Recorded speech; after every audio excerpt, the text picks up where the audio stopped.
हो सर. पूर्ण बर.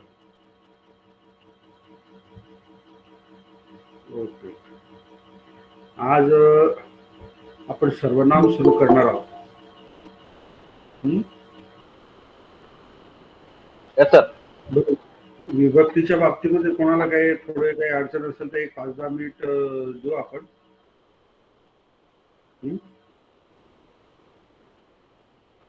आहे का कोणाला काही अडचण, काही शंका, कन्फ्युजन वगैरे काही? भालेराव मॅडम नाही आलेत का? आहे वाटतं. हॅलो. हा जय भीम सर. सर आज तुम्ही काहीतरी विभक्तीचं तुम्ही विचारलं तर ना मागे, प्रथमा विभक्तीचं ह्रस्व दीर्घ वगैरे काहीतरी. हा सर, काय माहिती का, म्हणजे आपण हे सगळे विभक्ती वाचत आलो ना, लिंग शब्द, नपुसकलिंग, स्त्रीलिंगी शब्द. तर याच्यामध्ये मला असं दिसून आलं की जेव्हा जरी दीर्घ शब्द असला, आता उदाहरणार्थ दंडी शब्द हा दीर्घ ई आहे, बरोबर आहे, परंतु तो एकवचनामध्ये लिहिताना सर्व विभक्ती प्रत्यय आपण ह्रस्व लिहितो आणि बहुवचनामध्ये दीर्घ लिहितो असं. तर हे सगळे म्हणजे इवन म्हणजे हे दंडी फक्त मी उदाहरण दिलं एक. तर उकारांत, दीर्घ उकारांत शब्द आपण एकवचनामध्ये लिहिताना त्याचा उकार किंवा त्या प्रत्ययाच्या आधी जी काही वेलांटी असेल ती एक वचनामध्ये ह्रस्व असते, दीर्घ वचनामध्ये दीर्घ होते असं. हो, परंतु दंडीमध्ये नाही होत. दंडी शब्द जसा आहे तसं पुल्लिंग शब्द दंडीमध्ये नाही होत. फक्त नपुंसकलिंग शब्द जे आहेत दीर्घ, उदाहरणार्थ सुखकारी आणि स्वयंभू नपुंसकलिंग, यामध्येच फक्त ती ह्रस्व होते. बाकी याच्यामध्ये जसा तुम्हाला शब्द दिलेला आहे, जो ह्रस्व असो दीर्घ असो, तो जशाचा तसा पुल्लिंग याच्यामध्ये, पुल्लिंग मध्ये बरं का, पुल्लिंग मध्ये जशाचा तसा ठेवायचा असतो. आणि नपुंसकलिंग मध्ये फक्त काय बदल होतो, फक्त दीर्घ इकारांत आणि दीर्घ उकारांत मध्ये प्रथमा विभक्ती जी त्याची आहे त्याला फक्त तो ह्रस्व होतो, बस एवढाच बदल आहे. सर माझा प्रश्न असा आहे सर, मी तुम्हाला वाचून दाखवते बघा. आता दंडी शब्द घेतला, इकारांत पुल्लिंग शब्द दंडी, एकवचन दंडी तो आहे तसाच, बरोबर, करता म्हणून आहे तसाच. बहुवचन हा सर पुल्लिंग मध्ये, आणि एकवचन दंडी झाला आहे तसाच लिहिला, बहुवचन दंडी आहे तसाच आणि दंडीनो. तर इथे बघा हा जो दंडीनो आहे तो ह्रस्व दाखवलाय, प्रथम प्रत्यय लागला ना म्हणून तो ह्रस्व. अच्छा, प्रत्यय लागला म्हणून ह्रस्व होतो. ओके. आणि मग सर आता बघा द्वितीयामध्ये एक वचन दंडिंग होतं, है ना, दंडीनंग होतं, तर ह्याची पण वेलांटी आहे ती ह्रस्व होते. तर ह्याला पण प्रत्यय लागला म्हणून ती ह्रस्व होते. नाही, कोणचं दंडीचं म्हणताय ना तुम्ही? हो, दंडीच म्हणतोय मी. आता द्वितीय विभक्ती वाचली. पुल्लिंग का नपुंसकलिंग? पुल्लिंग शब्द सर, पुल्लिंग शब्द, इकारांत पुल्लिंग शब्द. इकारांत पुल्लिंग शब्द, हा, पण दीर्घ आहे ना, दंडी तर दीर्घ आहे.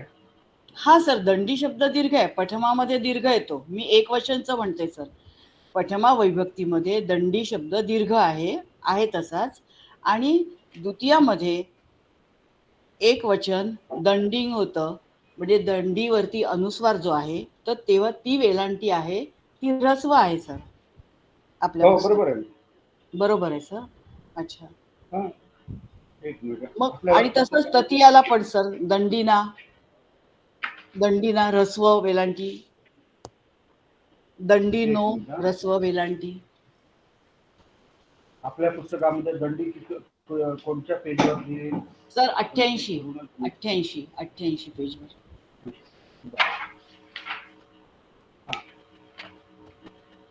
तर 88 दंडी आणि नंतर नो, बरोबर.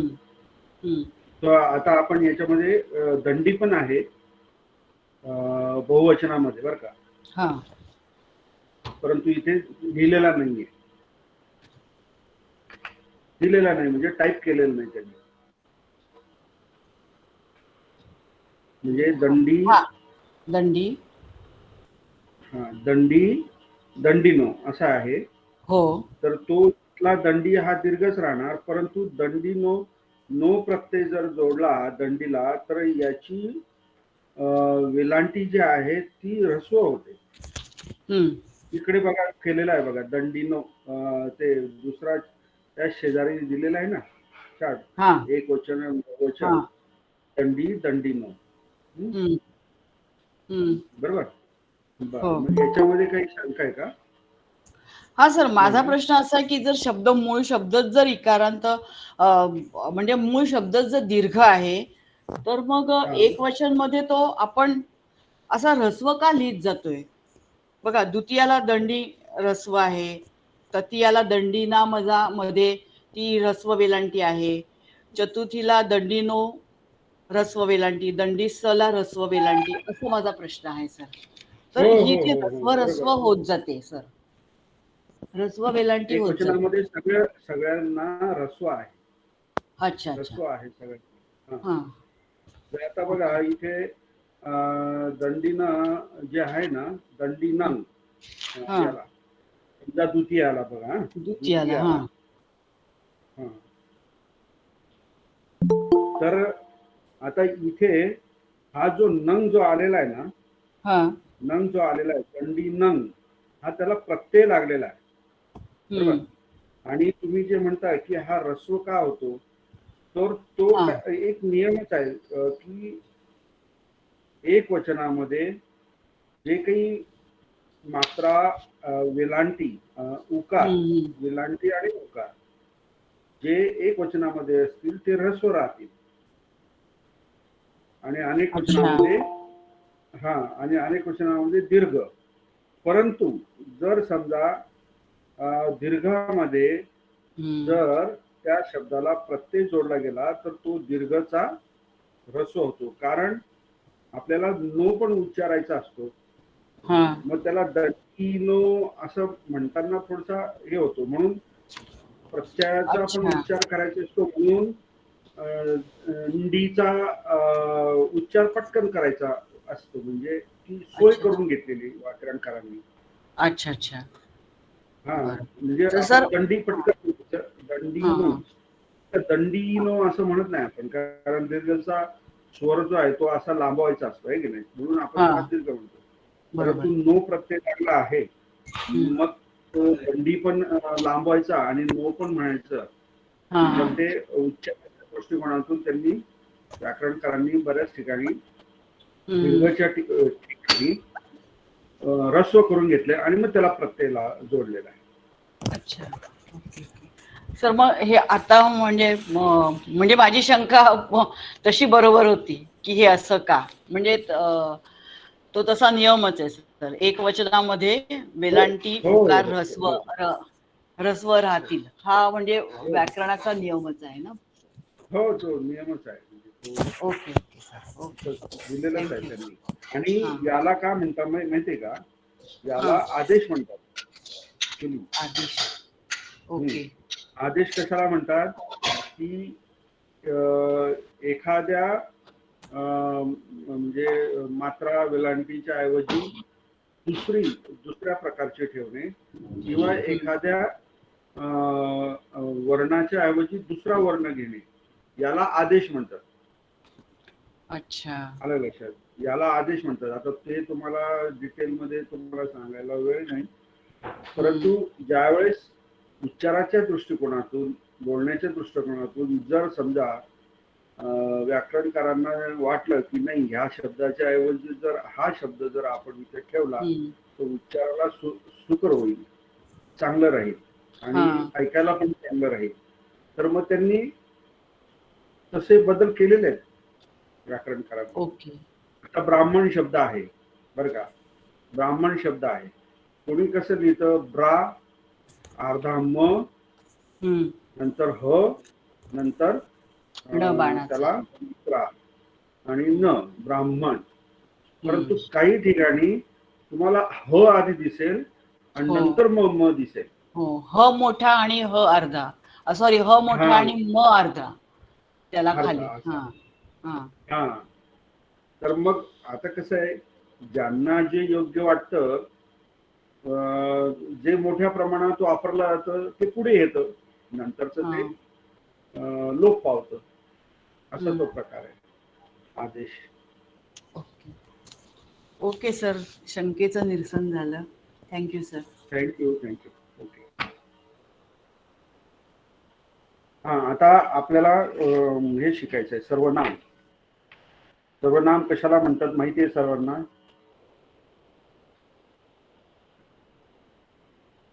सर्वनाम म्हणजे एकच नाही, सर्वनाम. काय सर्वनामाच्या हे काय, पुस्तक काढा आणि पेज नंबर.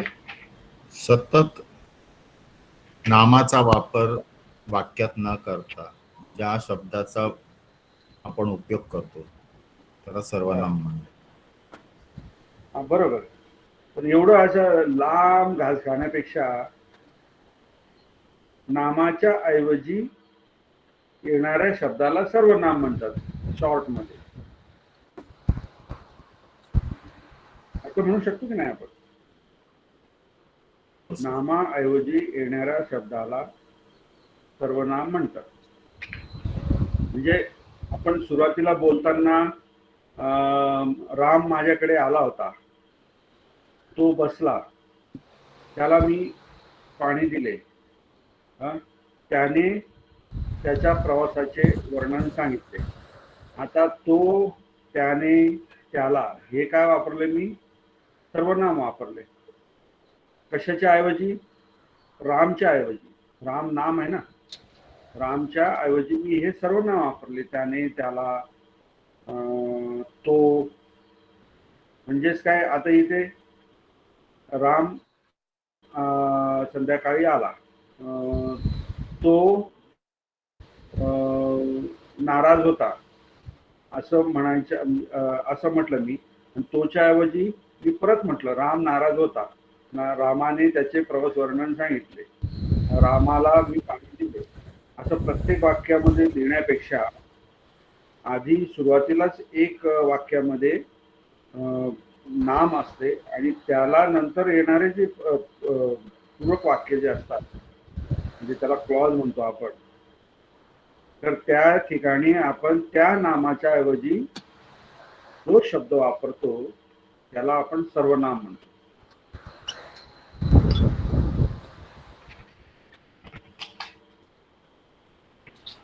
ओके. सर्वनामाचे असे किती प्रकार आहेत? 4 प्रकार आहेत. आपलं पेज नंबर 115 वर बघा. पेज नंबर 115 काढा प्रत्येकाने.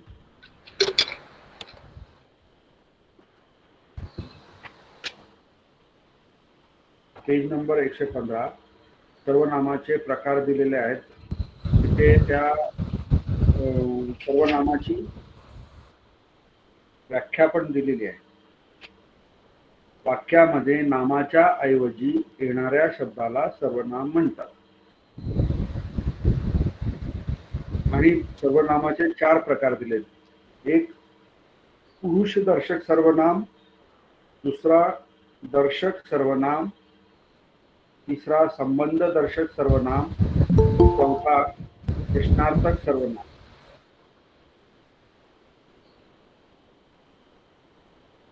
बरोबर. पुरुषदर्शक सर्वनामला आपण व्यक्तिदर्शक पण म्हणू शकतो.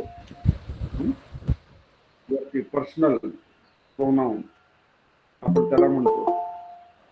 नंतर दर्शक सर्वनाम जे आहे त्याला आपण काय म्हणतो? डेमॉन्स्ट्रेटिव्ह. म्हणजे ते दर्शवतात काहीतरी, आपल्याला वस्तू, व्यक्ती जे काही आहे ते आपल्याला दर्शवतात. नंतर पुरुषवाचक जे आहे ते व्यक्तीच्या संदर्भामध्ये आपण किंवा वस्तूच्या व्यक्तीच्या संदर्भामध्ये आपल्याला ते सर्वनाम वापरायचे असतात. संबंध दर्शक मध्ये दोन व्यक्तींचा संबंध एकमेकांशी काय आहे किंवा व्यक्तीचा वस्तूशी काय संबंध आहे किंवा वस्तूशी व्यक्तीचा काय संबंध आहे हे जे सर्वनाम दर्शवतो त्याला आपण संबंध दर्शक सर्वनाम म्हणतो. आणि प्रश्नार्थक सर्वनाम म्हणजे काय? ज्या सर्वनामाने प्रश्न विचारला जातो त्याला प्रश्नार्थक सर्वनाम म्हणतात.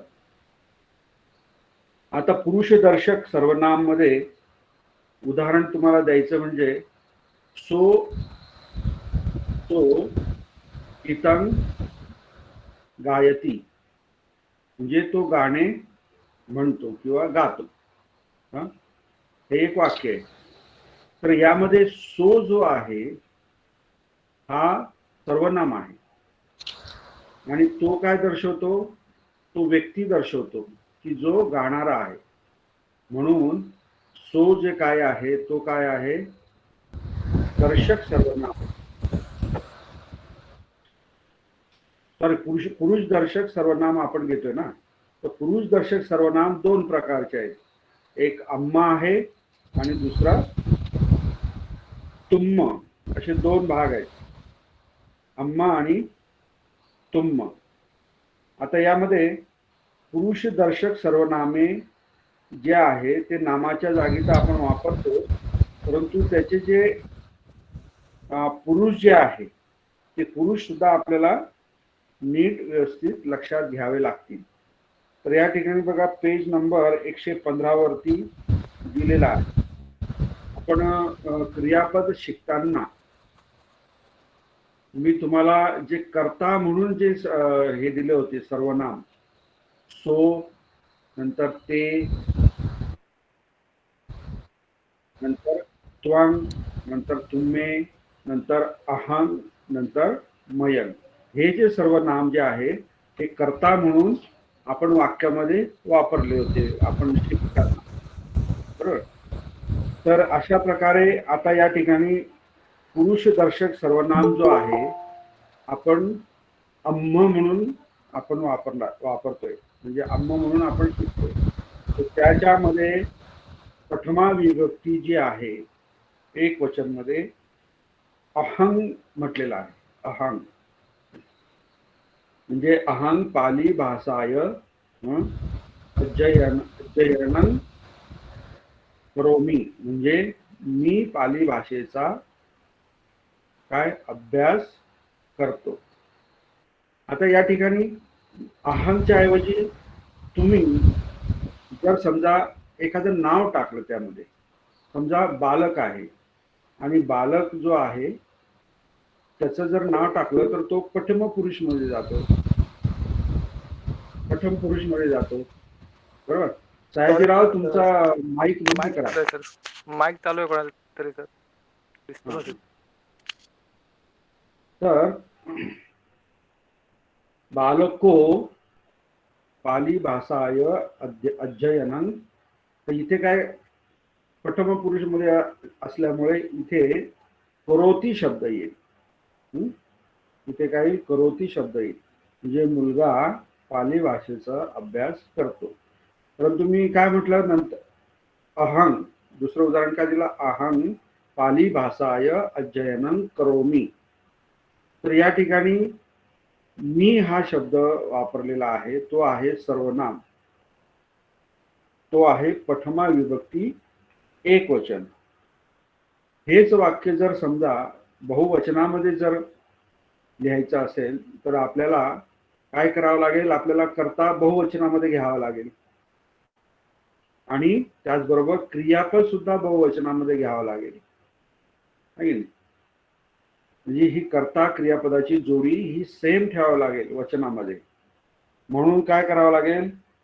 तुम्ही जर म्हटलं मयं, म्हणजेच आम्ही, मयं पाली भाषाय अध्ययनं काय येईल क्रियापद? सांगता येईल क्रियापद काय येईल? करोम म येईल ना सर? व्हेरी करम. गुड. करोम. करम नाही, करोम. करोम. हा, करोम. तर कारण करचं जे आहे ते थोडेसे उच्चार वेगळे आहे, म्हणजे दोन प्रकारे आहे. तर करोम हा त्याचा उच्चार आहे मला जोडल्यानंतर. म्हणजेच काय, आम्ही पाली भाषेचा अभ्यास करतो, बरोबर. त्याचबरोबर मयंकच्या ऐवजी तुम्ही आम्ही किंवा नो हे सुद्धा वापरू शकता. मयंकच्या ऐवजी दुसरे जे शब्द जे आहेत, पुरुष दर्शक सर्वनाम जे आहेत, आम्ही आणि नो सुद्धा वापरू शकता. जर तुम्ही जर म्हटलं नो पुरी भाषाय, आपलं सॉरी पाली भाषाय अध्ययन करोम, आता नो जर शब्द आला तर तुम्ही आता इथे जर असं वाक्य दिलं तर तुमच्या मनामध्ये लगेच बरोबर शंका उत्पन्न होईल. काय शंका उत्पन्न होईल की नो, आता नो हा निगेटिव्ह वाटतो आपल्याला, आहे की नाही, निगेटिव्ह. पण पाली भाषेमध्ये नो हा जो आहे हा अम्म या सर्वनामामध्ये बऱ्याच ठिकाणी वापरला जातो. म्हणून पाली भाषा वाचताना निगेटिव्ह नो आणि सर्वनामातला नो यातला फरक कळाला पाहिजे, तर त्या भाषेचा, तर त्या वाक्याचा अर्थ व्यवस्थित कळतो. निगेटिव्ह मधला नो किंवा न, निगेटिव्ह मध्ये पाली भाषेमध्ये 3 शब्द आहेत. एक मा आहे, दुसरा नो आहे आणि तिसरा नंग आहे निगेटिव्ह साठी. परंतु नो हा जो आहे हा सर्वनामामध्ये पण आहे, तर तो तुमच्या लक्षात आला पाहिजे. प्रॅक्टिसने होईल तुमचं व्यवस्थित. नंतर द्वितीय विभक्ती. आता इथे प्रथमा विभक्ती, जसं आपण विभक्ती प्रकरणामध्ये शिकलो, प्रथमा ते सप्तमीचे अर्थ काय आहेत, त्याचा उपयोग कशासाठी केला जातो, तेच अर्थ आणि उपयोग आपल्याला सर्वनामामध्ये पण करायचे आहेत. म्हणजे प्रथमा विभक्ती हा कर्ताच आहे, द्वितीय विभक्ती हे कर्मच आहे. म्हणजे सर्वनाम शिकताना त्यामध्ये काही बदल होत नाही. अहं करोम म्हणजे मी करतो, म्हणजे अहं हा कर्ताच आला ना, कारण तो क्रिया करतो आहे. आणि मयंक अध्ययन करोम म्हणजे मी अभ्यास करतो, त्याच्यामध्ये आम्ही जे आहे क्रिया करतायत, कशाची, अध्ययनाची, म्हणजे तो पण करताच आला, बरोबर. तर या ठिकाणी विभक्तीचे जे काही अर्थ जे आहेत ते ॲज इट इज आहेत. फक्त तुम्ही लक्षात ठेवायचं, अहं म्हणजे मी, मयंक म्हणजे आम्ही. तसं मी ह्या टेबलमध्ये त्याचे अर्थ सुद्धा उजव्या बाजूला दिलेले आहे बघा, मी आणि आम्ही. नंतर द्वितीय विभक्ती मंग ममंग. द्वितीय विभक्तीमध्ये मंग ममंग म्हणजेच काय, मला. ज्यावेळेस मला असं तुम्हाला म्हणायचं असेल त्यावेळेस काय म्हणावं लागेल तुम्हाला, मंग किंवा ममंग. आणि अनेक वचनामध्ये अम्मंग, अम्हाकंग, अम्मे आणि नो हे 4 पैकी कोणतंही एक जर समजा तुम्ही सर्वनाम वापरलं तरीही काही हरकत नाही. म्हणजे वेगळं वापरलं तर वेगळा अर्थ होतो, वेगळं वापरलं तर वेगळा अर्थ होतो, असं नाही. तुम्ही अम्मा वापरा, अम्हाकंग वापरा किंवा अम्मे. याच्या अम्हाकंग मध्ये त्याच्यावरती अनुस्वार आलेला आहे, तो खोडून टाकायचा, तो चुकून टाईप झालेला दिसतोय. ममंग जर तुम्ही असं म्हटलं, ममंग जर मला जेवण दे असं जर तुम्हाला म्हणायचं आहे तर कसं मागाल तुम्ही जेवण, कसं म्हणणार पालीमध्ये?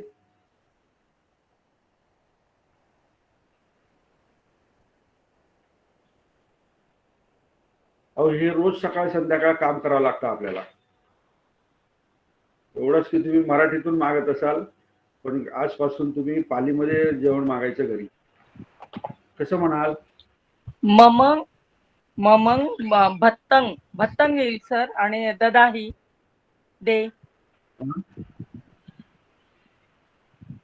ददामी. ददामी. मला दे. अजून मला दे येईल ना सर. हा हा. अजून कोण सांगू शकतं?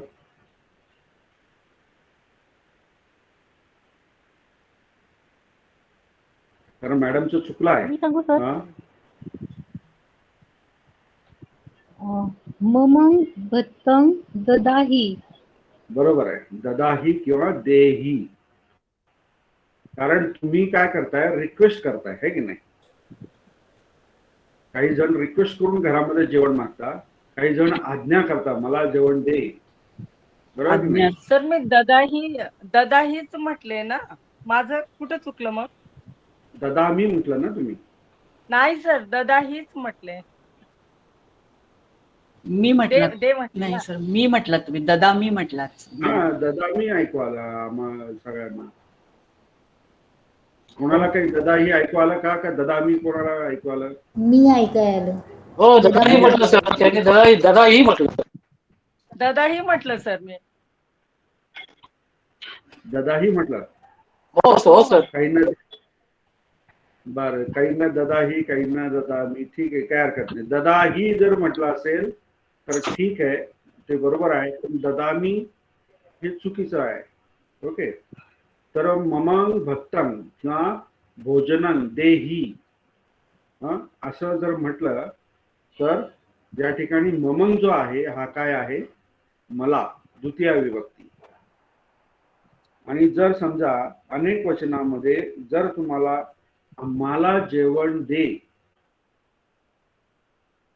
असं जर म्हणायचं असेल तर मग कसं म्हणणार? आम्हाला जेवण द्या किंवा दे. अम्हाकंग भत्तंग ददाथ. ददाही ददा. हा, ददाथ किंवा ददा ही असं म्हणण्यापेक्षा मोस्ट प्रॅक्टिस जे आहे ती दे असं म्हणतो आपण. देथ किंवा देम. देही. हा हा किंवा देही. देही. हा असं जास्त मोठ्या प्रमाणात वापरलं जातं.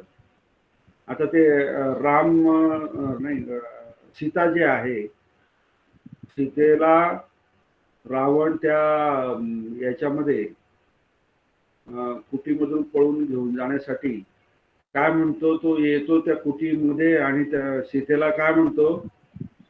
भिक्षांदेही. हा, म्हणजे तिथे तो देहीच म्हणतो ना.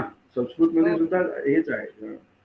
तर अशा प्रकारे देही, देथ, देम हे जे आहेत देण्याच्या संदर्भामध्ये ता जो धातू आहे त्याचे हे प्रत्यय लावून क्रियापद बनतात. तर हे द्वितीय विभक्ती आहे. हा, द्वितीय विभक्ती. अमाकंग म्हणजे काय? आम्हाला. आता तृतीय विभक्ती मया आणि मे. तृतीय विभक्तीचा अर्थ काय होतो? च्या द्वारे किंवा च्या मार्फत. आता अम्मेही आणि अम्मेवी आणि नो हे बहुवचनामधले सर्वनाम आहेत. ओके. आता इथे मया जे आहे म्हणजे माझ्याद्वारे किंवा बहुवचनामध्ये आमच्याद्वारे. एक वचनामध्ये माझ्याद्वारे आणि बहुवचन काय? आमच्याद्वारे. तर याचं उदाहरण कसं देता येईल? आता हा मया जो आहे हा फार कमी वापरला जातो, त्रिपिटकामध्ये कमी आहे खूप. परंतु मे हा सगळ्यात जास्त वापरला जातो आणि मे सुद्धा तृतीय विभक्तीमध्ये जास्त वापरला जातो. म्हणजे मे चतुर्थीमध्ये आहे, नंतर याच्यामध्ये पण आहे, काय म्हणतात त्याला, छट्टीमध्ये पण आहे. परंतु सर्वात जास्त मे हा तृतीयामध्ये वापरला जातो. तर मे जो आहे म्हणजेच काय? माझ्याकडून. आता उदाहरण द्यायचं जर झालं, अगदी सिंपल, ते तुम्ही कितीतरी वेळा वाक्य वाचलं असेल. हा, का आपलं आनंद काय म्हणतात सुताच्या सुरुवातीला?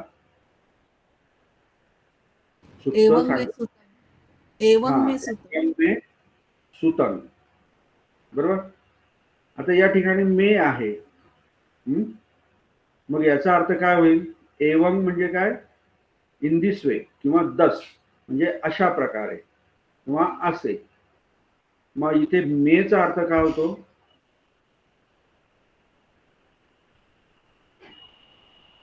माझ्याद्वारे ऐकलं म्हणजे मी ऐकलं असं. नाही, मी ऐकलं असं नाही, माझ्याद्वारे ऐकलेले किंवा ऐकलेलं. सुत्तम, हा सुत्तम जे आहे हा नाऊन याच्यामध्ये आहे, आलं लक्षात, नपुंसक लिंग मध्ये. म्हणजे ऐकलेले, बघितलेले म्हणतो ना आपण, पसंग किंवा ऐकलेले.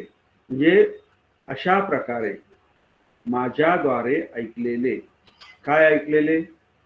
मग पुढे आनंद काय सांगत असतात? पूर्ण सुत्त सांगत असतात, बरोबर. तर अशा प्रकारे हा जो मे जो आहे याचे उदाहरण आपल्या पुढे आहेच आपल्या पुस्तकामध्ये, पण हे शिकवताना तुम्हाला उदाहरण दिलं म्हणजे आणखी चांगलं लक्षात राहील म्हणून मी उदाहरण दिलं. आणि त्यानंतर त्याच्या बहुवचनामध्ये अम्मेही, अम्मेभी असा त्याचे सर्वनाम आहे. अम्मेही, हा, अम्मेही बुद्धस्स वचनं, हा, अम्मेही बुद्धस्स वचनं सुनायती, किंवा काय म्हणतो आपण त्याला, सुनायती असं म्हटलं तरी चालेल. म्हणजेच काय, आमच्याद्वारे बुद्धांचं वचन ऐकले जाते. आता हे तृतीयामध्ये असल्यामुळे क्रियापदामध्ये सुद्धा पॅसिव्ह व्हॉइस वापरला जातो. हे थोडस तुम्हाला शिकावं लागेल. असं सुनाती म्हणून असं सुनंती किंवा वगैरे असं नाही म्हणता येणार. अमाकं, सॉरी, अम्मेही बुद्ध वचनं सुनायंती. आता इथे अनेक वचन असल्यामुळे आपल्याला क्रियापद सुद्धा काय अनेक वचनामध्ये करावं लागेल. म्हणजे आमच्याद्वारे बुद्ध वचन जे आहे ते काय ऐकले जातात, अशा प्रकारे त्याचं उदाहरण राहील. चतुर्थीमध्ये मम, मह्यंग आणि अम्मंग, परत मे आणि ममंग पण आहे. या ठिकाणी दिलेलं नाही 115 पेज नंबरवरती, पण लक्षात ठेवा मे सुद्धा आहे आणि ममंग सुद्धा आहे. आता चतुर्थी विभक्ती आपण कशासाठी वापरतो? जर एखाद्याला काही फायदा होत असेल, लाभ होत असेल, त्यासाठी वापरतो, किंवा ज्याच्यासाठी आपण काही करतो त्यासाठी वापरतो, किंवा ज्याच्याकरिता आपण काही वापरतो, काही द्यायचं असेल तर त्यासाठी आपण वापरतो. तर इथे मम, मह्यंग, अम्मंग, मे, ममंग हे सर्व नाम आहे. आणि बहुवचनामध्ये अस्माकं, अम्मंग, अमाकं, अम्मे आणि नोन. इथे अस्माकं आणि अम्मंग पण दिलेलं नाहीये या पुस्तकामध्ये, तर ते लिहून घ्या. तर याचे जे उदाहरण जे आहे, मम म्हणजे काय, माझ्यासाठी किंवा माझ्याकरिता आपण ते आहे. हा, आता तुम्ही याच्यामध्ये काय उदाहरण करू शकता, काय वाक्य करू शकता? एखादं मराठीतलं वाक्य, जे साधं वाक्य जे आहे ते करा आणि त्यानुसार त्याला ट्रान्सलेट करायचं. सिंपल उदाहरण आपण घेऊ घरामध्ये नेहमी. आई माझ्यासाठी, आई माझ्यासाठी भोजन किंवा जेवण तयार करते. बरोबर की नाही? मग कसं म्हणणार तुम्ही? आईला म्हणतात अम्मा. माझ्यासाठी साठी तुम्ही शब्द वापरू शकता, मह्यंग वापरू शकता, मे वापरू शकता. जेवणाला तुम्ही भोजन हा शब्द वापरू शकता. आणि तयार करण्याला, शिजवण्याला काय म्हणतात त्याला, पचयती, पचयती सर, पचयती, हा, पच, पचती, पच, हा, पच शब्द आहे, तर तो वापरू शकतात. मग कसं तयार होईल हे वाक्य, कसं तयार होईल? सगळा मसाला मी तुम्हाला देऊ शकतो. अम्मा, मह्यंग, मम किंवा मह्यंग भोजनं पचयती. नाही, पचयती कसं? आता इथे पचयती नाही येणार ना, नुसतं काय होईल? पच, पचती पचती पचती. हा, नुसतं पचती. आता ते तृतीय विभक्तीसाठी मी तो पॅसिव्ह व्हाईसचं क्रियापद वापरलं होतं. पॅसिव्ह पालीमध्ये पॅसिव्ह व्हाईस जर तुम्हाला क्रियापद जर करायचं असेल तर त्याला प्रत्ययाच्या आधी य जोडायचा असतो, हा नियम आहे. म्हणून मी ते तुम्हाला सुनायती वगैरे असं म्हटलं. परंतु आता इथे पॅसिव्ह व्हाईस मधलं वाक्य नाहीच आहे, माझ्याद्वारे वगैरे वगैरे असं नाहीच आहे. हे माझ्यासाठी आहे, काही नाही. म्हणजे आई माझ्यासाठी जेवण शिजवते, पचती म्हणजे सिंपल.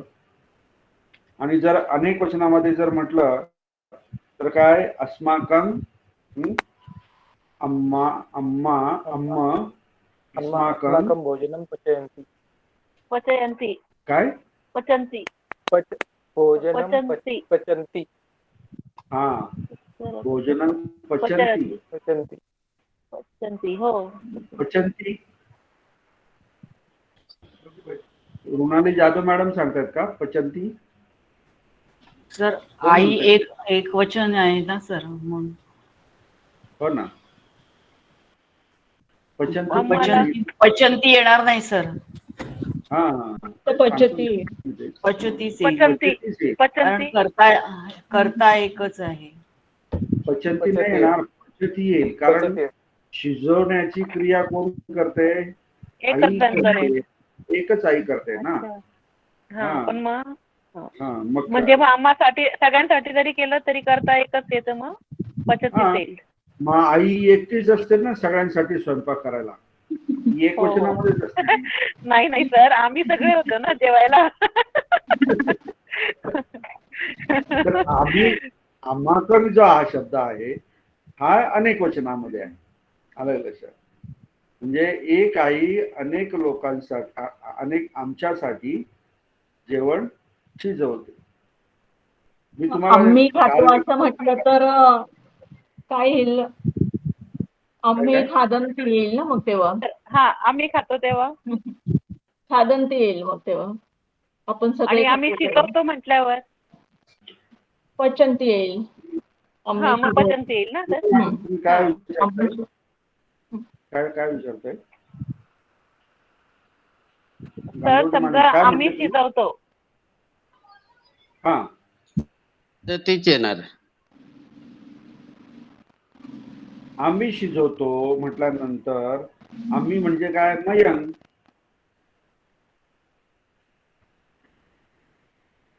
हा, मयंक. तेव्हा पचंती येईल ना सर.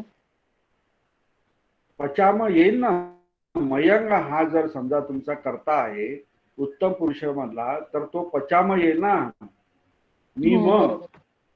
मी मसीचा, बरोबर. हा,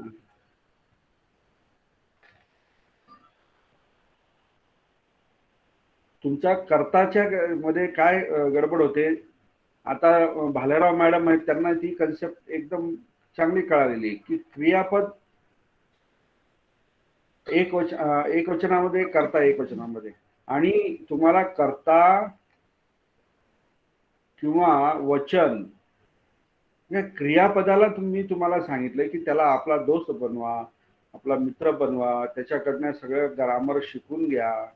क्रियापदाला त्याला काय काय विचारायचं ते तुम्हाला मी सांगितलेलं. आणि नंतर उरलेले जे काही शब्द असतात ते विभक्तीमध्ये असतात. एकतर तृतीय विभक्ती असते, नाहीतर चतुर्थी विभक्ती असते, नाहीतर पंचमी असते, नाहीतर छठी असते, नाहीतर सप्तमी असते. बरोबर? मग त्या विभक्तीनुसार त्या शब्दांचे अर्थ लावायचे असतात. परंतु क्रियापदाला त्या वाक्यामध्ये प्रश्न तुम्हाला पहिले 3 प्रश्न स्वतः क्रियापदालाच विचारायचे. मी हे तुम्हाला वारंवार सांगतो, तरी पण तुमच्या हे लक्षात येत नाहीये. कारण तुम्हाला, आपल्याला कसं आहे, शिक्षकांनी जे सांगितलेलं आहे ना तेच लक्षात ठेवायची सवय नाही. काही आपले दिमाग लावत असतात. हा, त्याच्यामुळे कन्फ्युजन होतं.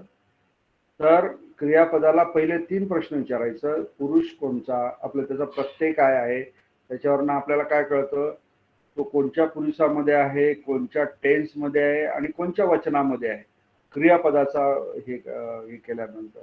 नंतर मग त्याला विचारायचं की कोण क्रिया करते,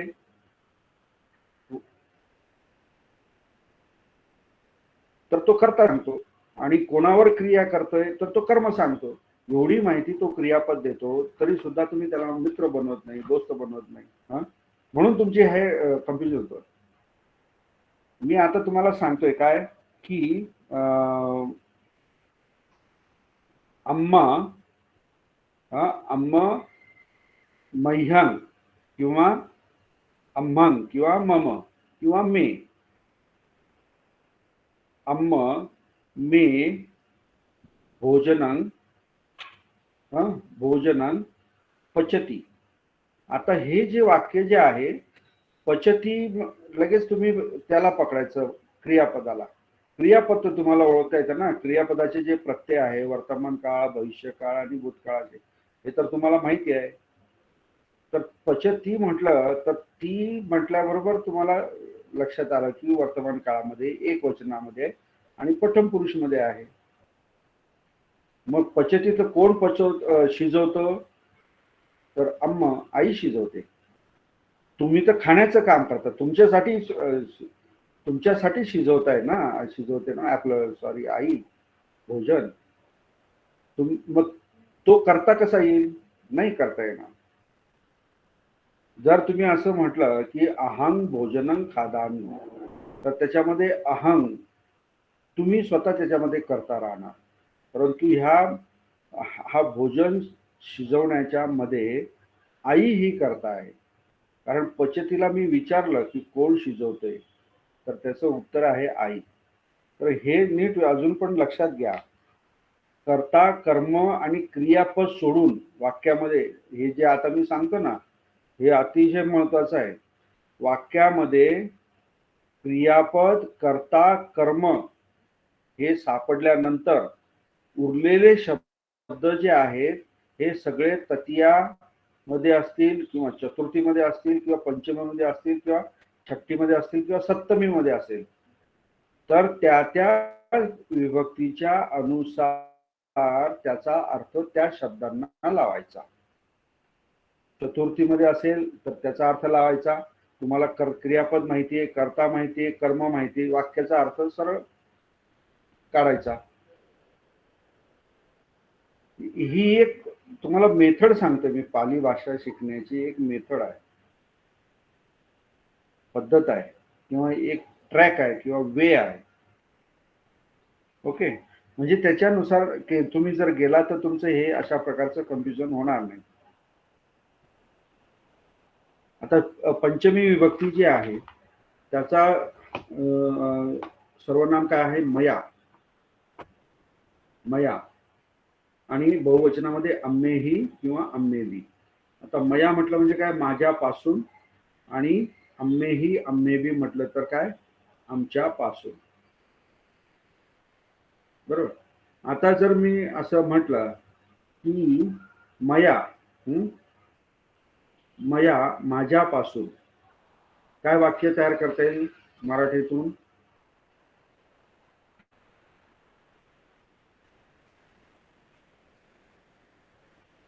माझ्यापासून म्हणजे पक्षी, माझ्यापासून पक्षी दूर जातात किंवा जातो, है की नाही? किंवा माझ्यापासून मुलगा दूर जातो, विरळ होतो ना पंचमी. तर कसं होईल, माया, कसं होईल वाक्य,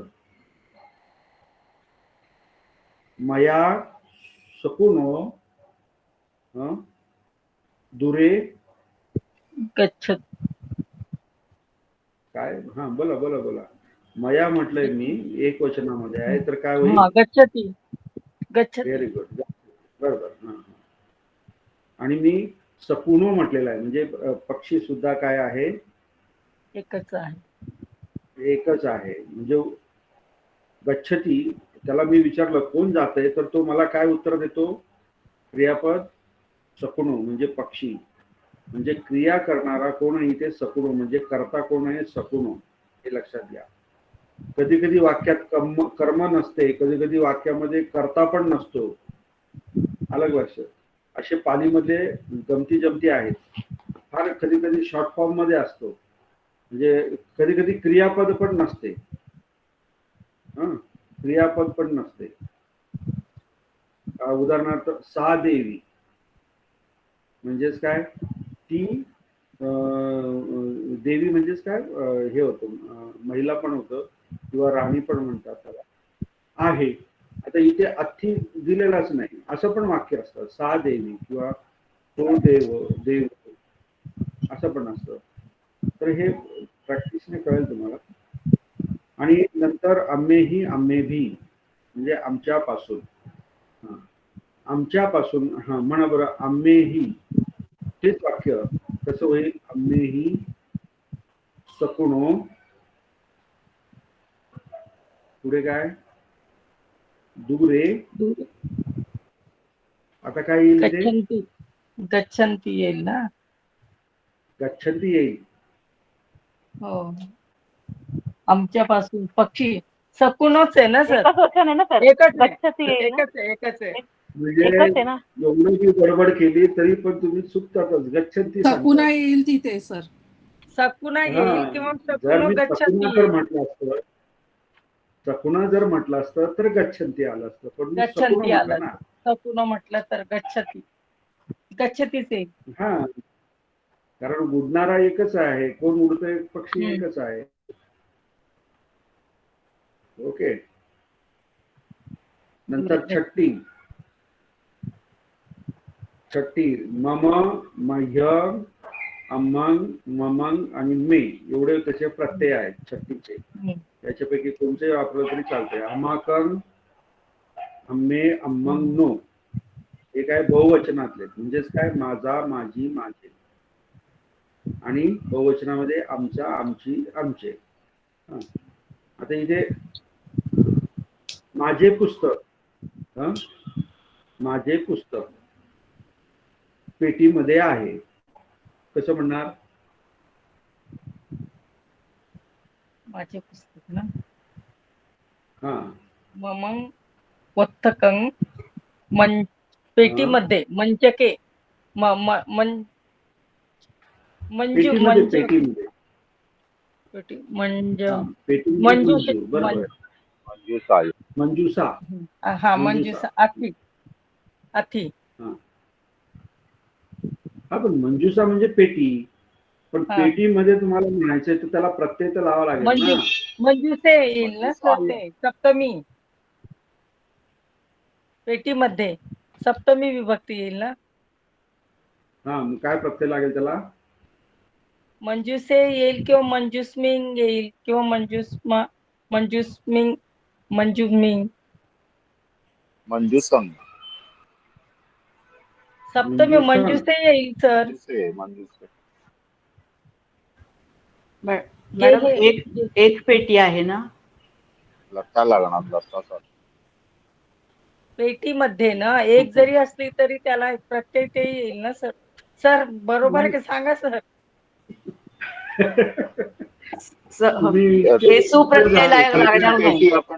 पेटीमध्ये एकच पेटी आहे सर, मंजूसेच येणार. बर, अजून कोणाला काय म्हणायचं? स्त्रीलिंगी शब्द, स्त्रीलिंगी आहे ना मंजूसा. स्त्रीलिंग आहे ना, मंजूसा सर, मंजूसा. अभी सही पकडा, कोहली साहब ने सही पकडा. मंजूसा हा शब्द स्त्रीलिंगी आहे, आकारांत शब्द आहे, आणि स्त्रीलिंगी आकारांत मध्ये सप्तमीचा प्रत्यय काय आहे? मंजूसा, आणि यंग आहे. य किंवा यंग. आलंय लक्षात? य किंवा यंग दोन्ही आहेत ना सर. हो, य किंवा यंग दोन्ही पैकी कोणताही लावला तरी चालेल. म्हणजेच काय, मंजूसा यंग म्हणजे मग ते पेटीमध्ये असा त्याचा अर्थ होईल. ए प्रत्यय केव्हा लागतो? तो जर शब्द आकारांत पुल्लिंग शब्द असेल तर.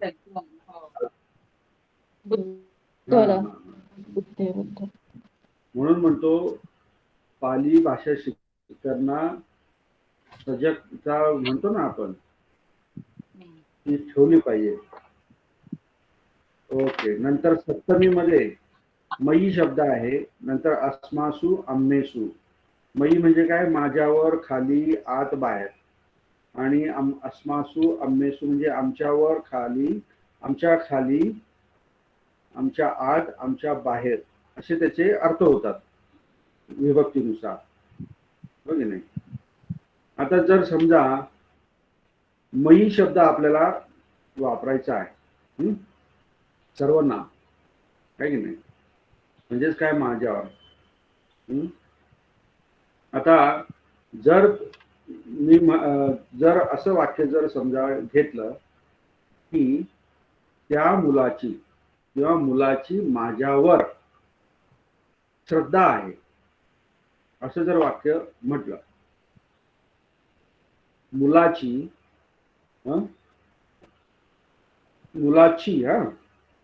माझ्यावर श्रद्धा आहे,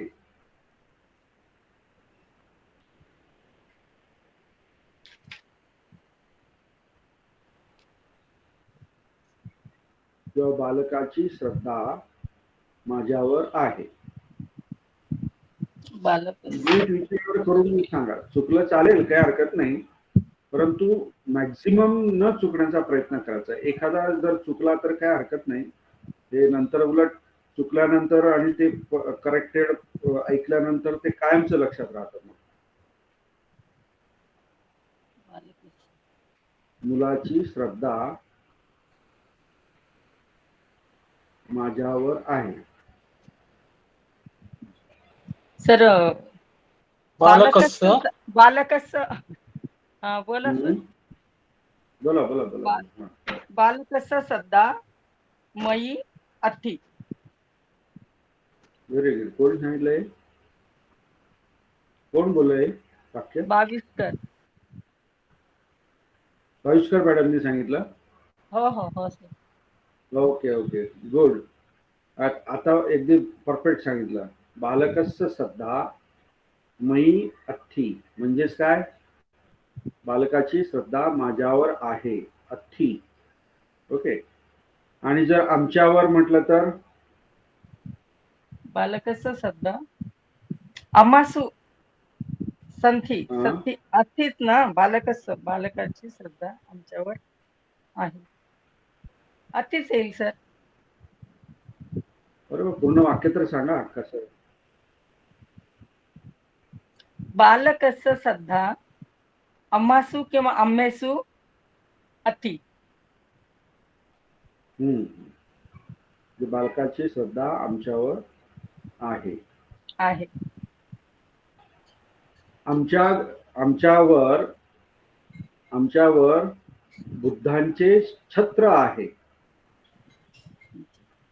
म्हणजेच काय, बुद्धांचे छत्र म्हणजे काय, छाया म्हणतो ना आपण. छत्र म्हणजे काय, आपण म्हणतो ना, आपण देवाचं छत्र आहे, देवाचं काय म्हणतो त्याला, असं म्हणतो की नाही आपण. आशीर्वाद. आशीर्वाद आहे.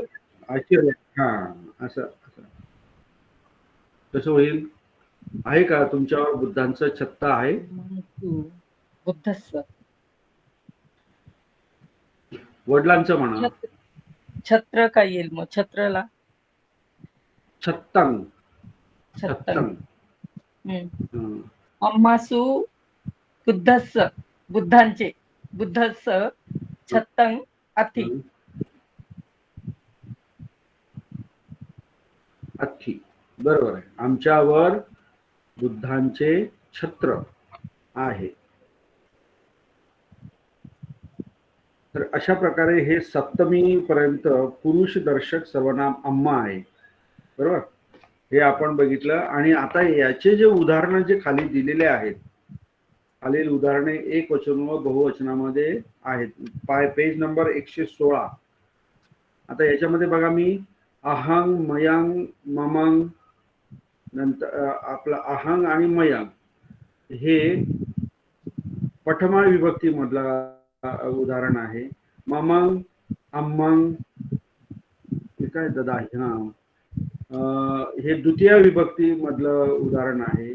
नंतर तिसरं मया, अम्मेही, अम्मेभी हे तृतीय विभक्ती मध्ये आहे उदाहरण.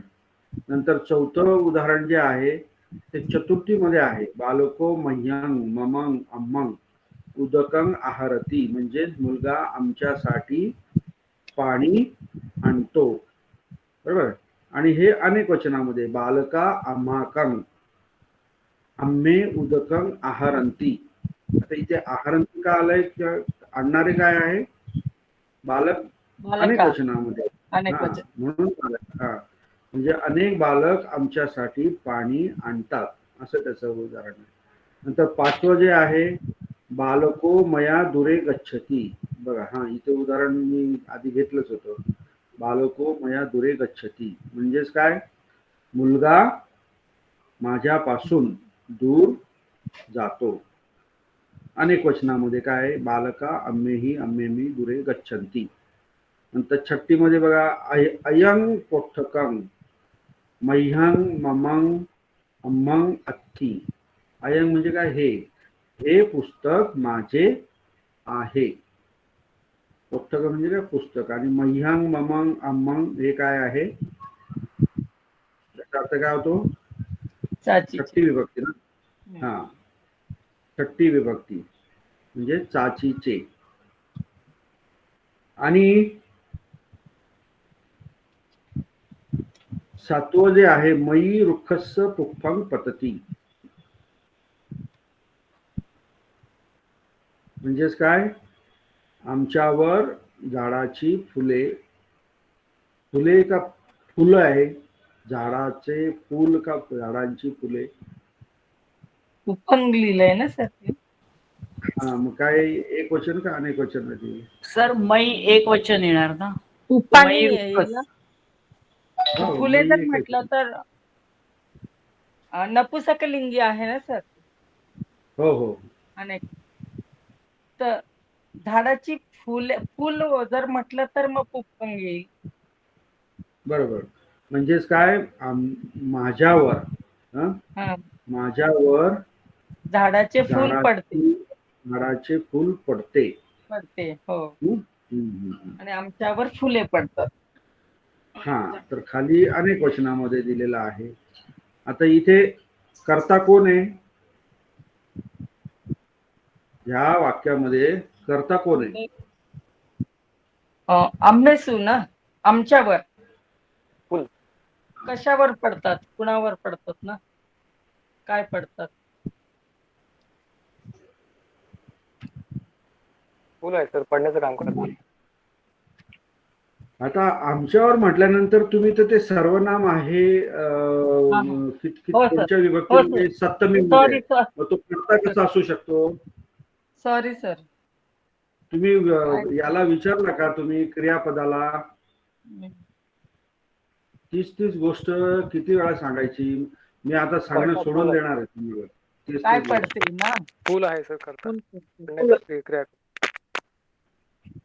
फुलं जे आहेत ते पडण्याची क्रिया करतात. म्हणजे कर्ता जे आहे ते फुल आहे, फुले आहे. पतंती. हा, कोण पडतं? फुले पडतात ना. हा, कोण पडते? म्हणून कर्ता जे आहे ते पुष्पाणी आहे.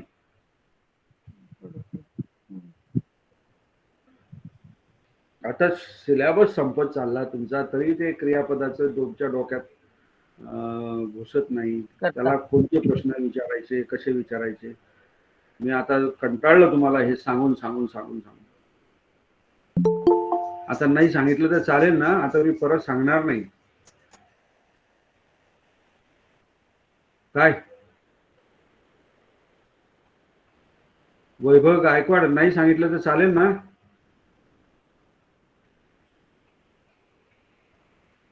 काय नाही सांगितलं तर चालेल?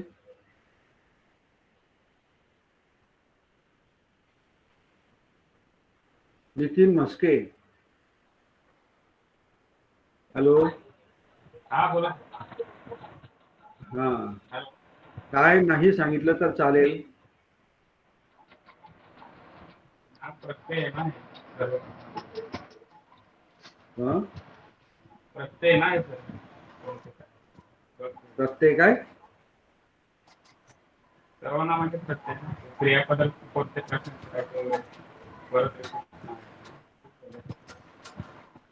तुम्ही होते का लेक्चरला, का तुम्ही दुसरीकडे लक्ष होतं तुमचं, जेवण बिवण करत होते? मी काय सांगतो होतो की क्रियापदाच्या बाबतीमध्ये सारखं सारखं तेच ऐकून तुम्हाला किंवा सांगून ते लक्षात येत नाही, तर हे नाही सांगितलं तर चालेल का असं मी विचारलं. तुम्ही काय सांगताय मला? नाही सांगितलं चालेल का?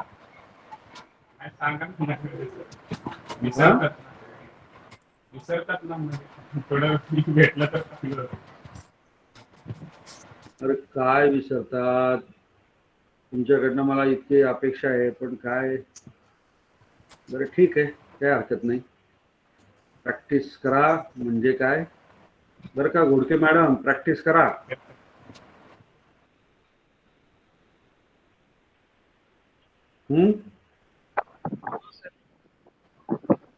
प्रॅक्टिस करा. मी जे सांगतो ना ते तुम्हाला पुस्तकात कुठे सापडणार नाही बऱ्याच वेळा. ते तुम्हाला मी माझ्या याच्यानुसार ते तयार करून ते तुम्हाला ती आयडिया देत असतो. तुम्हाला सगळं हे आयतं मिळतं आहे पदरामध्ये. आम्हाला शिकताना किती अडचणी आल्या, काय आल्या, हे तुम्हाला सांगण्यात काही मजा नाही. ओके, काय हरकत नाही. दुसरा आपण पुरुष दर्शक सर्वनाम घेऊ, तुम. ओके, आता त्याचेही प्रत्यय जे आहेत, हे प्रत्यय जे आहे प्रथमा विभक्ती ते सप्तमी विभक्ती, प्रथमा विभक्तीपासून तर सप्तमी विभक्ती पर्यंत दिलेले आहेत. तर त्याच्यामध्ये प्रथमा विभक्ती म्हणजेच काय, कर्ता. त्याचाच अर्थ काय होतो, तू किंवा अनेक वचनामध्ये तुम्ही. म्हणजेच काय, त्वंग आणि तुअंग हे कशासाठी वापरतात? पाली शब्द तू म्हणायचा असेल तर, आणि तुम्ही जर म्हणायचं असेल तर तुम्ही किंवा वो. तर त्वंग, त्वंग हा जर कर्ता वापरायचा असेल सर्वनाम म्हणून, तर कसं वाक्य तयार होईल? कसं वाक्य तयार होईल? त्वंग म्हणजे काय, तू. तू जेवण करतोस,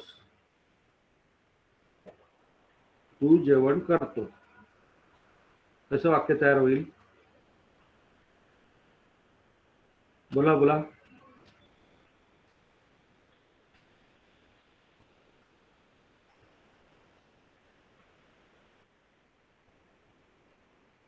त्वंग, त्वंग म्हणजे तू.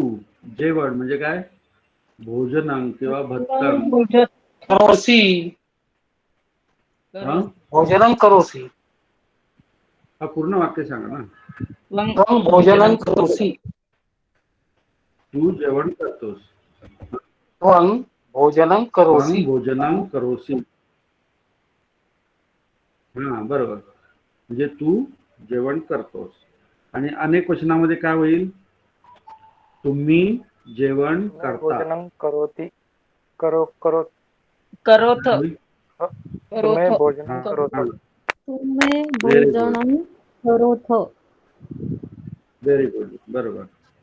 आता इथे हा तुवंग जो आहे ना, बघा द्वितीयामध्ये पण आहे त्वंग, तवंग, तुवंग, तंग, हे असे हे आहेत, सर्वनाम आहेत.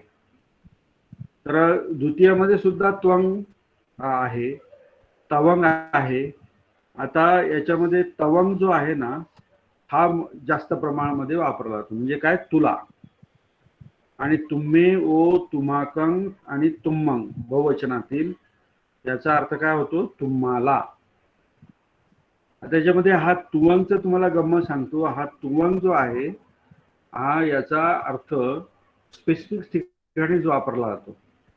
म्हणजे ज्यावेळेस गोष्ट हमरी तुमरीवर येते किंवा कोणाला अनादर म्हणून बोलायचं असेल तर तुवंग म्हणायचं, तुवंग म्हणून वापरतात. आणि जर रिस्पेक्टफुली जर बोलायचं असेल तर काय, त्वंग. आता आपण तू मै झाल्यानंतर कसं आपण आधी त्याला माणसाला रिस्पेक्टफुली बोलत असतो, नंतर मग एकेरीवर, अरे तुला काय माहितीये, तू काय करशील माझं, म्हणजे अशा प्रकारे तुला बघून घेईल, असे जर समजा म्हणजे अनादर व्यक्त करत असेल तर मग तुवंग म्हणतात. लक्षात ठेवा, हे येईल वाचनामध्ये तुमच्या कधीतरी. नंतर तृतीय विभक्ती जी आहे त्वया, तया आणि ते, म्हणजेच काय, तुझ्याद्वारे, तुझ्या मार्फत. आणि अनेक वचनामध्ये तुम्ही ही, तुम्ही भी, म्हणजे तुमच्याद्वारे, तुमच्या मार्फत. आता त्वया भोजनं पचयती, बघा इथे दिलेलं आहे उदाहरण खाली एक वचनामध्ये, म्हणजे काय, तुझ्याद्वारे भोजन शिजवले जाते, पॅसिव्ह व्हॉइस मध्ये आहे. बघा 3 नंबरचं जे वाक्य जे आहे खाली उदाहरण दिलेलं आहे बघा, तया भोजनं पचयती, पॅसिव्ह व्हॉइस मधलं वाक्य, म्हणजे तुझ्याद्वारे, तुझ्याकडून जेवण शिजविले जाते. पचयती, य तिथे जोडलेला आहे बघा, तीच्या आधी य, म्हणजे मूळ धातू आणि प्रत्ययाच्या मध्ये य जोडला की तो क्रियापद पॅसिव्ह होतो. हा नियम लक्षात ठेवा. नंतर अनेक वचनामध्ये तुम्ही ही, तुम्ही भी भोजनं पचयंती. आता इथे पचयंती का आलंय, कारण तुमच्याद्वारे हे अनेक वचनामध्ये आहे. तुम्ही ही, तुम्ही भी, शिजवणारे कोण आहेत, तुम्ही आहेत, म्हणजे कर्ता कोण आहे, तुम्ही ही, तुम्ही भी, तृतीयामध्ये म्हणजे तुमच्याद्वारे भोजन शिजवले जाते. नंतर चतुर्थीमध्ये तुम्हांग, तुम्हांग, तव आणि ते, हे प्रत्यय आहे, आपलं सॉरी सर्वनाम आहे. अनेक वचनामध्ये तुम्ही, ओ, तुम्हाकं, तुम्हाकं, म्हणजेच काय, तुझ्याकरिता, तुझ्यासाठी. आणि अनेक वचनामध्ये काय, तुमच्याकरिता, तुमच्यासाठी. मॅडम माईक बंद करा, अर्चना मॅडम. मग माईक चालू झाला का? अर्चना मॅडम माईक बंद करा. Okay sir. हा,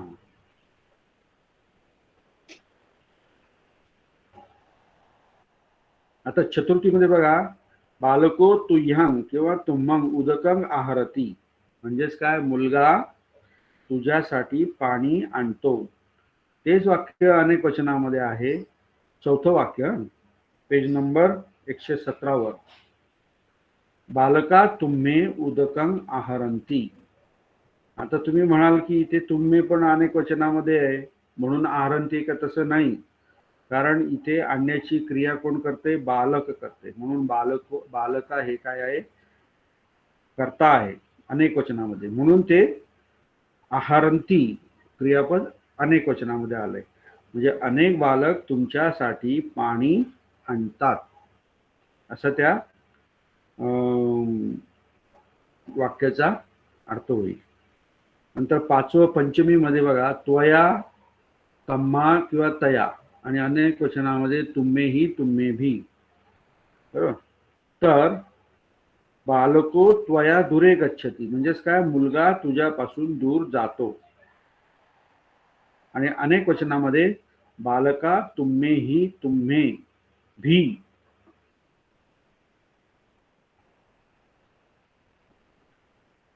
ते टायपिंग मध्ये दुरे त्याला जोडला गेलेला आहे. तुम्ही भी दुरे गच्छन्ति, म्हणजेच काय, मुले तुमच्यापासून दूर जातात.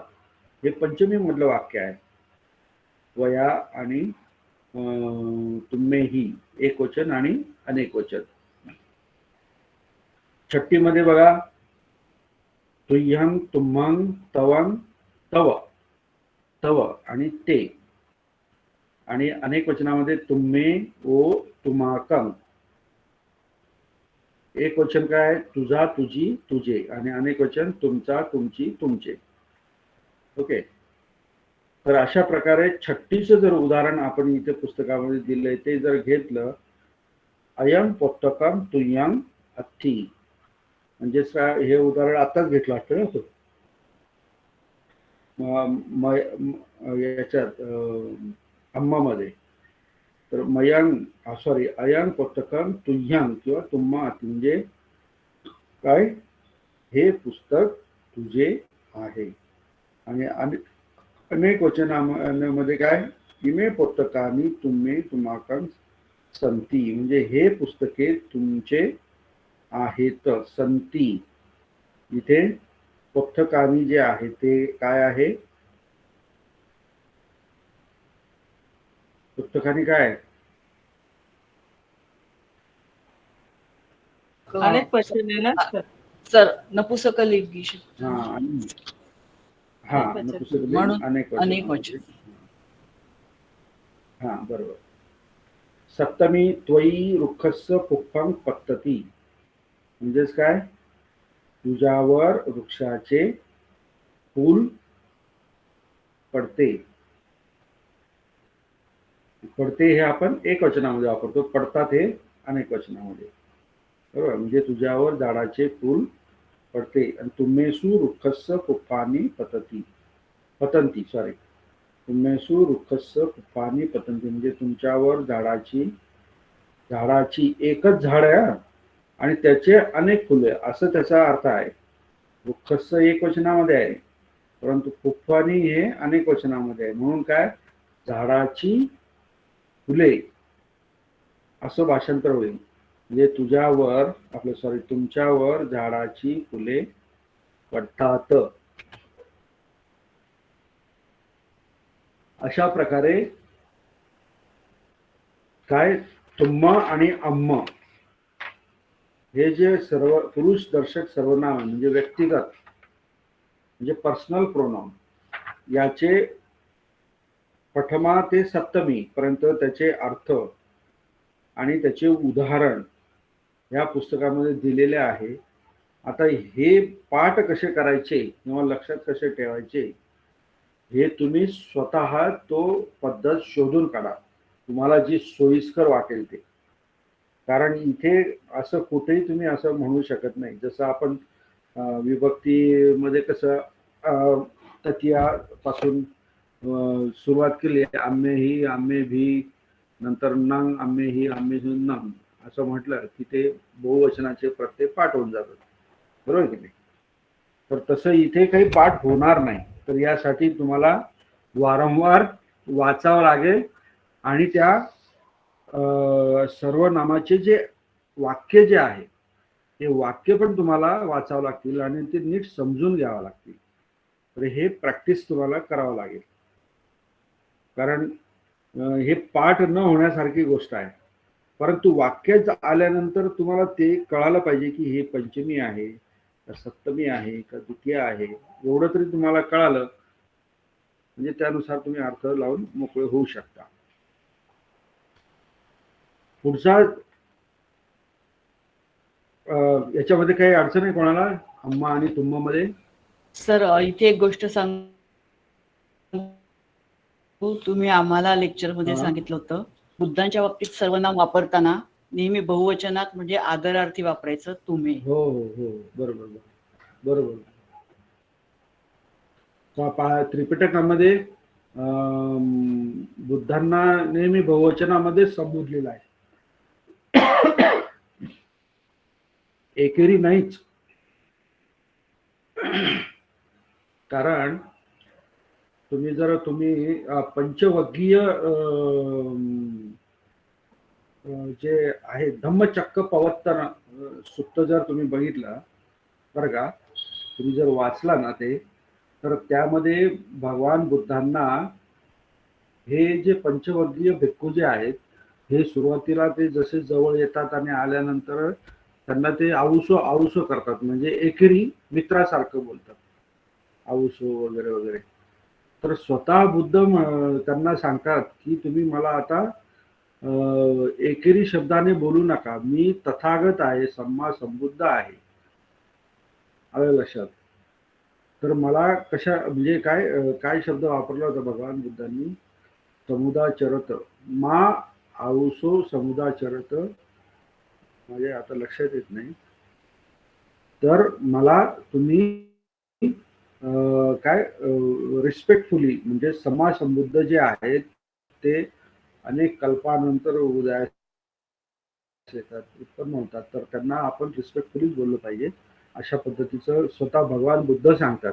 परंतु आजकाल लोक कसं आहे, बुद्धांची किंमत किंवा त्यांची किमया किंवा त्यांचं ज्ञान हे काहींना माहीत नसतं. फार म्हणजे 0.% मध्ये त्यांना त्यांच्याबद्दल माहिती असते आणि ते भाषणामध्ये सहज बोलून टाकतात. तो बुद्ध तो बुद्ध झाडाखाली हसला सर, बुद्ध हसला. बुद्ध हसला, पिंपळाच्या झाडाखाली ज्ञान त्याला प्राप्त झाले. आणि आता तर म्हणजे आपल्या बुद्धिस्ट फिलॉसॉफीला इतके ग्रेट समजतात. आणि माझा याच्यावर एका म्हणजे खूप रिनोड सर्वमान्य आणि पॉप्युलर लेखक जे एक आहेत त्यांच्याबरोबर डिबेट झाली होती. तो व्यक्ती बुद्धाला एकेरीच बोलायचं सगळं.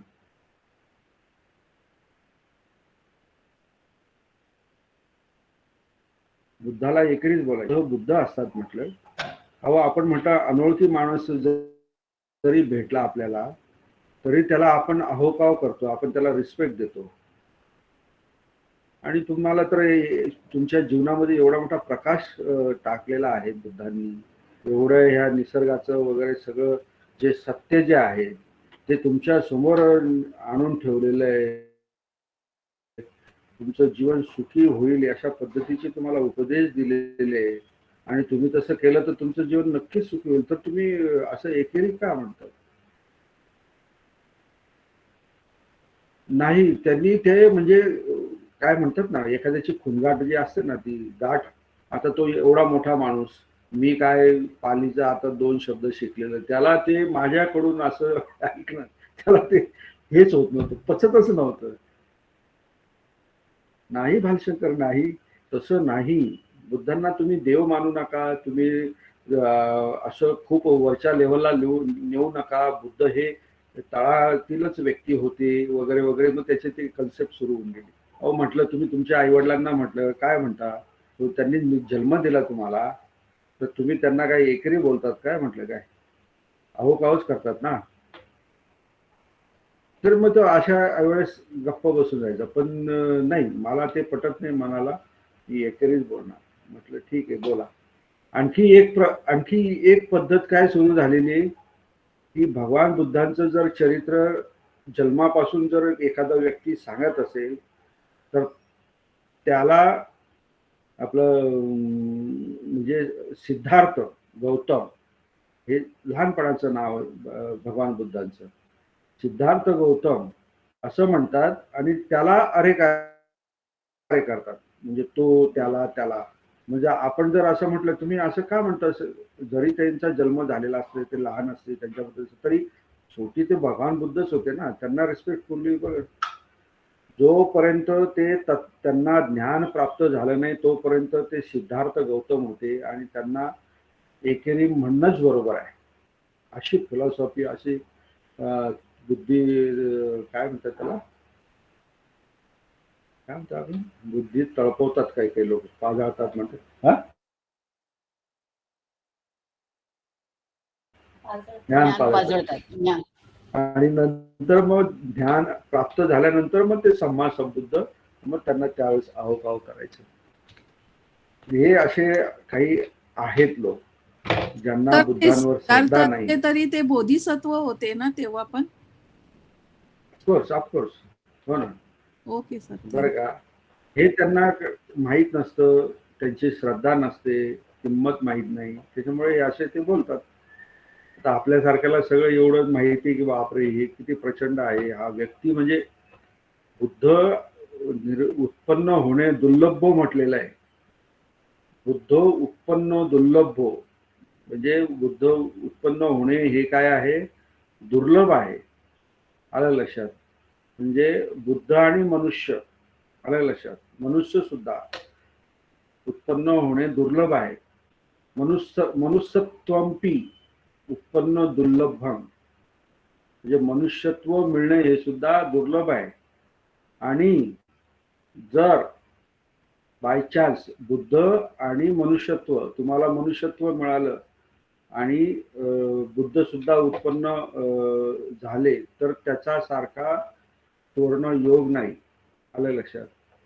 तर अशा प्रकारे बुद्ध उत्पन्न होणे हे पण दुर्लभ आहे. मनुष्यत्व मिळणं पण दुर्लभ आहे, आणि जर समजा तुम्हाला हे मिळालं तर त्यांचा धम्म ऐकायला मिळणं हे सुद्धा दुर्लभ आहे. आता भगवान बुद्धांच्या काळामध्ये सगळ्यांनीच भगवान बुद्धांचे उपदेश ऐकले असं नाही, ए टू झेड. काही ठराविक लोकांनीच ऐकले, काही ठराविक लोकच त्यांच्या पुढे त्यांच्या समोर आले. सगळ्याच जनतेने ऐकलं असं काही नाही. सगळेच बुद्ध धम्मा किंवा बुद्धाच्या सांगितल्याप्रमाणे आचरण करत होते असं काही नाही. ज्यांना धम्म मिळाला त्यांचं जीवन सुखी झालं, त्यांच्या आयुष्यातून दुःख दूर झालं. तर अशा ह्या पद्धतीचे काही लोकांचा व्यवहार आहे किंवा समज आहे. सोडून देऊ आपण त्याला. आपला विषय जरा बाजूला सरकला. आपण सर्वनामावरनं एकेरीवरनं आपण तुम्हाला मी थोडक्यात माहिती दिली. तर या ठिकाणी पुढचा जो सर्वनाम जो आहे तो आहे दर्शक सर्वनाम. म्हणजेच काय, डेमॉन्स्ट्रेटिव्ह. म्हणजे जो सर्वनाम काहीतरी दर्शवतोय, तुम्हाला दाखवतो आहे किंवा प्रदर्शित करतो आहे, सूचित करतो आहे, अशा सर्वनामाला काय म्हटलं जातं, दर्शक सर्वनाम. आता याच्यामध्ये दर्शक सर्वनामामध्ये तीनही जेंडर जे आहे ते तिन्ही आहेत. पुल्लिंग आहे, नपुंसकलिंग आहे आणि स्त्रीलिंग आहे. पेज नंबर 118 वरती 118 काढा. म्हणजे याच्या समोरच आहे पुल्लिंग, नपुंसकलिंग आणि स्त्रीलिंग. दर्शक सर्वनाम काय आहे, मूळ शब्द आहे त. मूळ शब्द आहे काय, त. दर्शक सर्वनाम त. जसं हे पुरुष दर्शक सर्वनाम तुम्हा आणि अम्मा म्हटले ना आपण, तसं हे दर्शक सर्वनाम आहे त. आता याच्यामध्ये सुद्धा प्रथमा विभक्तीपासून तर सप्तमी विभक्तीपर्यंत सगळे सर्वनाम दिलेले आहेत. सगळे सर्वनाम दिलेले आहेत. पण याच्यामध्ये ह्या त सर्वनामामध्ये प्रथमा विभक्ती एकवचन जे आहे आणि स्त्रीलिंग एकवचन जे आहे, किंवा स्त्रीलिंग एकवचन आणि पुल्लिंग एकवचन, याच्यामध्ये तच्या ऐवजी सो शब्द आलेला आहे. सो आणि सा. इथं बघा तुम्ही त्या टेबलमध्ये बघा, तर एवढाच फरक आहे. बाकी तने सुरू झालेले सगळे सर्वनाम आहेत, तने. आता प्रथमा विभक्ती पुल्लिंगचा जर आपण बघितलं तर प्रथमा विभक्ती एकवचन सो. तो नगरं गच्छती, म्हणजे तो नगराला जातो. याच्यामध्ये अनेक वचनामध्ये ते नगरं गच्छन्ति, म्हणजे ते नगरांना जातात. इथे ने सुद्धा तुम्ही वापरू शकता. आता नपुंसकलिंग मध्ये बघा, तंग पण आहे, नंग पण आहे, आणि ते, ने, तानी, नानी हे पण आहे. आता या ठिकाणी समजा नपुंसकलिंग मध्ये तंग पोत्थकंग, तंग पोत्थकंग मह्यंग अथी असं जर म्हटलं तर या वाक्याचा अर्थ काय झाला सांगू शकता का तुम्ही? तंग पोत्थकंग मह्यंग अथी.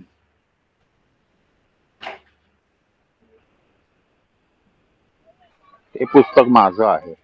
ते पुस्तक माझं. Very good, correct. ते पुस्तक माझं आहे. आता याच्यामध्ये ते म्हटलेलं आहे म्हणजे काय अनेक वचनामध्ये नाहीये, परंतु ते काय दर्शवतोय आपण तंग. आपण मराठीमध्ये तसं आपण ट्रान्सलेशन केलं ते, पण पालीमध्ये काय तंग म्हणजे काय ते, वह. हिंदीमध्ये वह म्हणतो ना आपण ते. आणि जर समजा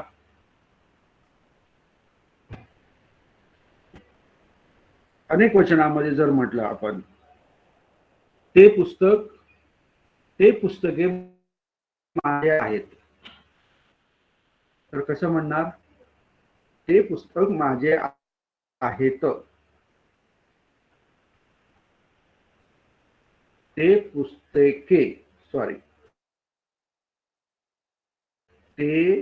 पुस्तके माझे आहेत. तानी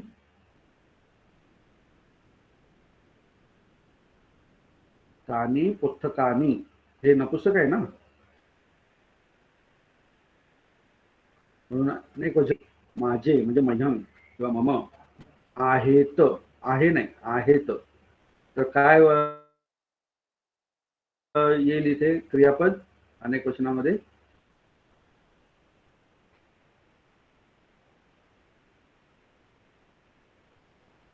काय येईल? संती संती ही संती संती येईल ना. हा संती संती. हा ते पुस्तकानी सॉरी ते म्हटलं तरी चालेल. तानी पुस्तकानी मह्यम संती. द्वितीय विभक्तीमध्ये बघा तंग नंग ते ने. आपलं स्त्रीलिंग मध्ये बघा सॉरी प्रथमा विभक्ती स्त्रीलिंग राहिला आपलं सा. एक वचनामध्ये अनेक वचनामध्ये ता ना किंवा तायो नायो. आता हे फार म्हणजे असं एकत्रच घेतोय मी. तुम्हाला खूप बोर होत असेल किंवा किचकट होत असेल खूप तर उद्याच्या दिवशी घ्यायचं का हे? कारण तुम्हाला हे टांग नांग ते तू टांग टांग टांग तसा ताण होईल हा आता ऐकलं तर. हो सर. समजतंय? नाही सर उद्याच घ्या. थोडं हे होतंय जरा किचकट होतंय. ओव्हर डोक्यावरनं जातंय का? हो सर. निदान माझ्या जातोय सर बरं बाकी आपण माहित नाही. हो सर डोक्यावर फिरते हा. हा डोक्यावरनं जातोय हा दशक नामाचा विषय. डोक्यावरनं जातंय.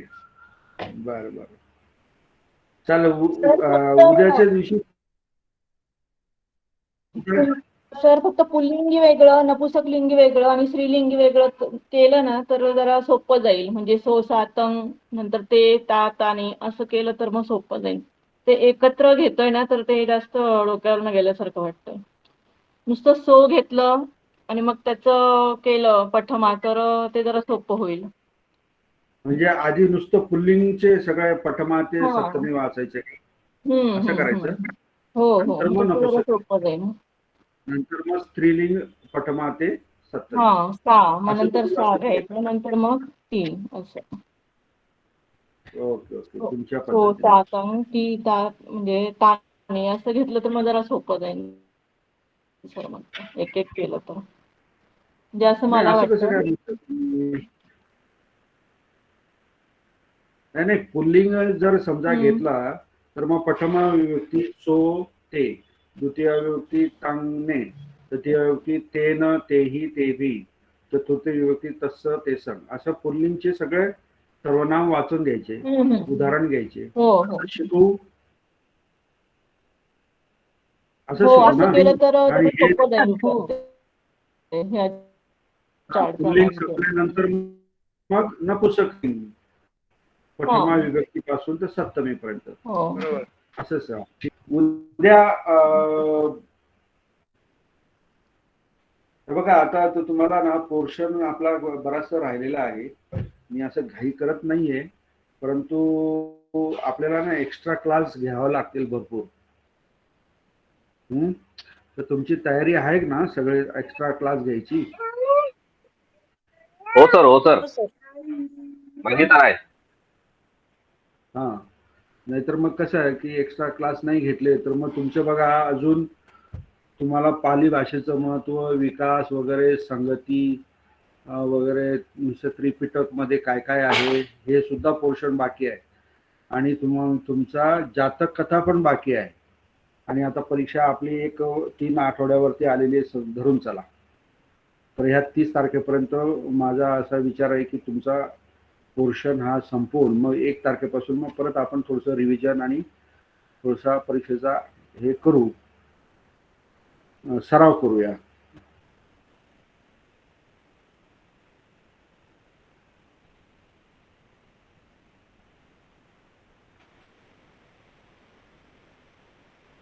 हो सर परीक्षा